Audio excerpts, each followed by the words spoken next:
Assalamualaikum warahmatullahi wabarakatuh dan selamat datang kembali di channel Mario TV.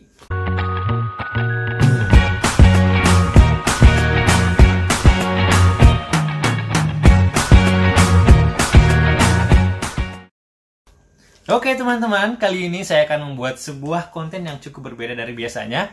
Sebelumnya apa kabar kalian semuanya? Semoga puasanya masih kuat ya, tinggal beberapa hari lagi. Kita akan melaksanakan Idul Fitri ya teman-teman. Jadi kali ini saya akan membuat video ini ya, tentang sebuah hal yang fenomenal banget di Indonesia saat ini. Salah satu drakor yang memecahkan rating tertinggi di Korea, itu 28%. Siapa lagi kalau bukan The World of the Married Couple. Jadi awalnya teman-teman, saya menonton drakor ini karena rekomendasi dari istri. Istri itu nonton, saya penasaran gitu. Terus diajaklah ikutlah saya nonton drakor ini. Awalnya saya bilang, apaan sih drama-drama kayak gini tuh, drama-drama orang tua gitu. Maksudnya pemainnya nggak ada yang muda kan, awalnya aku ngeliat gitu. Semakin saya ngikutin, kok ini menarik gitu loh. Jadi terus akhirnya saya ikut nonton sama istri sampai episode terakhir dan nggak ngelewatin satu episode pun gitu teman-teman. Jadi ini banyak hal-hal yang viral di media sosial, termasuk adalah bagaimana jika dibuat versi Indonesia dari The World of Married Couple. Itu judulnya jadi dunia pernikahan gitu kan. Dan identik juga kan dengan Indonesia, selalu dengan di sinetron-sinetronnya, baik di SCTV, RCTI dan lain-lain, itu selalu dipenuhi dengan sinetronnya. Ada Orang Ketiga, kemudian apalagi Cinta Buta dan lain-lain, Ganteng-Ganteng Serigala. Itu tahunya kayak gitu-gitu. Sekarang udah gak pernah nonton sinetron lagi sih. Jadi gini, sebenarnya saya tidak terlalu setuju jika dibuat versi Indonesianya. Kenapa? Karena pertama masalah sensor. The World of Married Couple itu penuh dengan adegan-adegan yang 18 plus ke atas, atau adegan-adegan yang tidak sesuai dengan aturan pertelevisian Indonesia. Tentu jadinya nanti feel-nya kurang dapet, karena secara film, secara movie atau secara drama, adegan itu mendukung untuk mengotak-atik perasaan penontonnya gitu aja. Kalau Indonesia kan nggak boleh, jadi kurang gitu. Kemudian ada kecenderungan sinetron Indonesia itu yang bukan mini series itu akan dipanjangkan episodenya. Dari mungkin kalau misalnya versi Koreanya cuma 16 episode, selalu rata-rata 16 episode.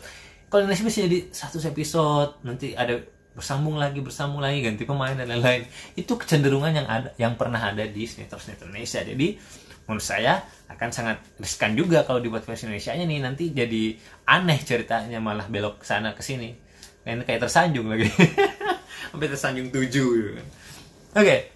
Nah, tapi tidak ada salahnya kita berandai-andai ya. Seandainya memang akan ada versi Indonesianya, atau ada yang berminat buat versinya. Nih, saya punya pemikiran dan sempat searching juga, kemudian melakukan research pribadi gitu.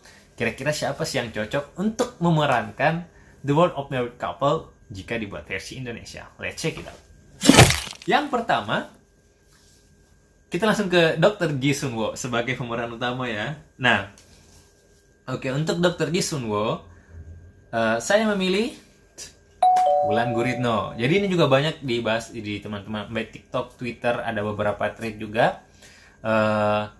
Dan saya setuju. Saya juga kepikiran Wulan Guritno cocok banget, karena untuk karakter Ji Sun-woo itu dibutuhkan face atau karakter yang kuat, arahannya tegas gitu loh. Kemudian matanya tajam, berkarisma, kemudian auranya itu aura-aura tegas gitu. Jadi Wulan Guritno cocok banget kalau menurut saya untuk peran Ji Sun-woo jika dibuat versi Indonesia. Kemudian dari secara usia itu pun looknya itu hampir mirip lah. Tingginya juga ya sekitar 168. Dan kita tahu sendiri Wulan Guritno meskipun udah agak berumur, itu badannya masih bagus, kemudian face-nya juga masih oke, parah. Jadi cocok banget untuk peran Dr. Ji Sun-woo. Gimana teman-teman, setuju nggak? Kalau setuju komen dong ya. Oke, yang kedua, Lee Tae-oh sebagai suami yang berselingkuh nih, yang bikin netizen-netizen jadi emosi nih. Kalau orang-orang bilangnya Dajjal nih, suami Dajjal. Nah, untuk lead Theo sendiri saya awalnya agak bimbang antara Marcel Lefranc atau Vino G. Bastian. Tapi akhirnya saya memilih Vino G. Bastian. Oke teman-teman, kenapa saya merasa Vino G. Bastian cocok? Pertama, untuk di versi Koreanya itu kan memang terlihat Lee Tae-oh lebih muda daripada si Ji Sun-woo. Nah, ini pun demikian gitu loh. Vino G. Bastian bisa terlihat lebih muda daripada Wulan Guritno. Jadi looknya dapat, dan lihat nih mukanya hampir mirip. Dan kalau masalah acting jangan diragukan lagi, Mas Vino G. Bastian pasti melibas habis semua karakter. Setuju nggak teman-teman kalau Vino G. Bastian? Oke, selanjutnya yang ketiga, Dakyung, sang pelakor. Sang pelakor yang diserbu oleh netizen Indonesia di Instagram pribadinya dengan hujatan-hujatan, entah apa maksudnya, tapi itu sedikit memalukan sih. Tetapi mungkin maksudnya bercanda. Kalau si Han So-hee, nama aslinya Dakyung Han So-hee, menganggap itu bercandanya sih oke. Ya alhamdulillah gitu. Tapi kalau sampai dimasukkan ke hati dan menganggap Indonesia adalah warganya orang-orang yang suka hate speech, berabe juga. Nah, menurut saya yang cocok untuk peran ini adalah Nia Ramadhani. Oke teman-teman, Dakyung itu karakternya kalau di film, di drakornya itu The Mermaid Couple itu elegan, kemudian anak orang kaya, cantik, badannya wow, bagus banget. Kemudian terlihat antagonis tapi kalem. Menurut saya Nia Ramadhani sangat cocok karena dia udah tahu sendiri kan, Nia Ramadhani udah banyak peran-peran antagonis yang pernah diperankan, dan looknya juga oke, parah. Gak perlu dibuat-buat untuk jadi orang yang konglomerat karena emang aslinya udah konglomerat sekarang ya. Jadi sangat cocok untuk peran Dakyung, sang pelakor. Oke, selanjutnya sang anak Dakjal nih. Si Jun Yong. Nah, kalau ini mungkin teman-teman banyak ya menyarankan Ari Irham, tapi saya searching juga loh teman-teman masalah usia. Jadi si aslinya ini, si Jun Yong ini adalah kelahiran 2006 dan si Ari Irham 2001. Jadi masih agak jauh. Memang si looknya masih seperti anak muda, tapi saya lebih memilih Aoi Asegaf karena menurut saya mirip dan imutnya dapet, kemudian lugu-lugunya juga dapet. Itulah pokoknya saya rasa pas lah untuk Aoi Asegaf. Teman-teman nggak setuju nggak apa-apa, tapi ini pemikiran saya aja ya, jangan diserang saya nanti nih sama fans-fansnya. Oke, jadi Aoi Asegaf menurut saya cocok untuk memerankan karakter lugu polos dari Jun Yong. Oke, next ada tetangga baik hati Yerim. Ini sudah pasti nomor satu yang paling cocok. Jadi dia tuh tenang tapi tenang, karakternya Yerim itu tenang, kemudian sangat baik hati mempertahankan ininya, tapi punya pandangan yang tajam gitu loh. Kemudian sedikit ada antagonisnya juga sih, antagonis yang mengarah ke mendukung protagonis. Dan menurut saya yang paling cocok adalah Imelda Therin. Nah, dari look udah hampir mirip, kemudian acting juga jangan ditanya, antagonis pasti bisa dapat, dan dia juga pasti bisa lah peran protagonis. Nih looknya udah hampir mirip banget, jadi cocok banget. Oke, selanjutnya adalah siapakah yang menjadi suami Yerim atau si bapaknya Upil panggilannya orang-orang nih. Saya memilih Evan Sanders. Jadi kenapa saya memilih Evan Sanders? Karena menurut saya karakter dari suami Yerim sini adalah sok-sok polos, inosen gitu, dan menurut saya Evan Sanders cocok untuk peran ini sebagai seorang yang diam-diam suka selingkuh tapi nanti minta maaf, terus minta maaf lagi, sosok nggak bersalah. Evan Sanders cocok untuk peran ini kalau menurut saya. Oke, next kita ada teman Dajjal nih. Teman Dajjal ini si Dr. Sul ya. Kalau menurut saya yang cocok untuk memerankan Dr. Sul adalah Della Puspita.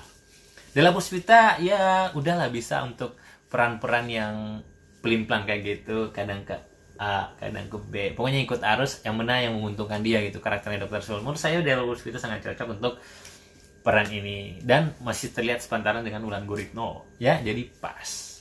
Oh, satu lagi tadi kan si Dakyung. Kenapa saya memilih Ramadhani? Karena tingginya juga hampir sama, cuma beda 2 cm antara Wulan Guritno. Jadi pas hadap-hadapan tuh nggak terlihat timpang, kan di dadaan drakornya juga nggak timpang.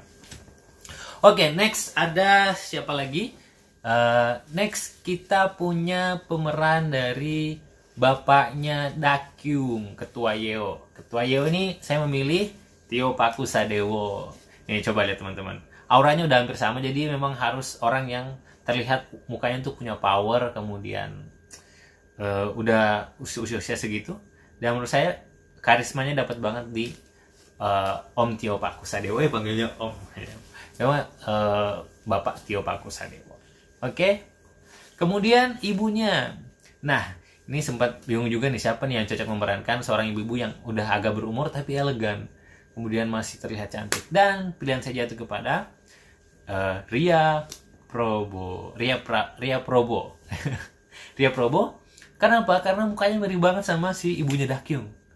Persis. Ini tinggal didandanin aja itu udah terlihat seperti ibunya Dakyung. Dan agak-agak penakut tapi banyak omong gitu. Itu cocok dengan Ria Probo. Oke, next. Selanjutnya siapakah yang bagus kalau ada versi Indonesianya yang memerankan si Sohyun yang selalu membantu Dokter Ji Sun-woo. Itu saya memilih Prilly Latuconsina. Oke teman-teman, mungkin ada yang mengatakan mirip banget sama YouTuber ini siapa sih namanya, YouTuber indie ya. Ya memang secara bentuk muka sih agak-agak mirip ya, kemudian model rambut juga. Tapi kan menurut saya Indi itu belum termasuk sebagai aktris sinetron, dan saya Prilly lebih bagus karena lebih cocok, karakter mukanya juga dapet, kemudian seorang yang masih muda dan bisa juga peran tegas dan misterius gitu. Dan menurut saya si Prilly cocok untuk peran ini gitu. Jangan diragukan, mungkin Prilly terlihat selalu peran yang ceria-ceria, tapi menurut saya kan di film Danur kan dia bisa tuh berperan yang berbagai karakter juga, karakter yang tidak seperti biasanya. Dan saya yakin dia bisa memerankan Sohyun. Kemudian siapakah yang cocok jadi pacarnya dia yang psikopat itu, yang posesif? Nah, menurut saya yang cocok adalah Aditya Al-Kathiri. Jadi dia harusnya wajah yang tegas, kemudian terlihat posesif gitu, kemudian pemarah gitu. Yang menurut saya Aditya Al-Kathiri cocok untuk peran ini. Oke guys, itu tadi menurut saya versi artis-artis Indonesia yang cocok untuk memerankan karakter-karakter di The World of Mad Couple jika dibuat versi Indonesia. Meskipun sebenarnya saya kurang ini ya kalau dibuat versi Indonesia, karena mungkin nanti jadinya feel-nya kurang dapat dan malah akan dibanding-bandingkan dengan versi Koreanya gitu. Tahu sendiri kan netizen Indo kayak gimana. Oke, kalau teman-teman setuju boleh komen di bawah. Jika menurut teman-teman video ini menarik, maka saya akan buat part 2-nya untuk karakter-karakter yang lain. Oke, ditunggu komennya. Assalamualaikum warahmatullahi wabarakatuh.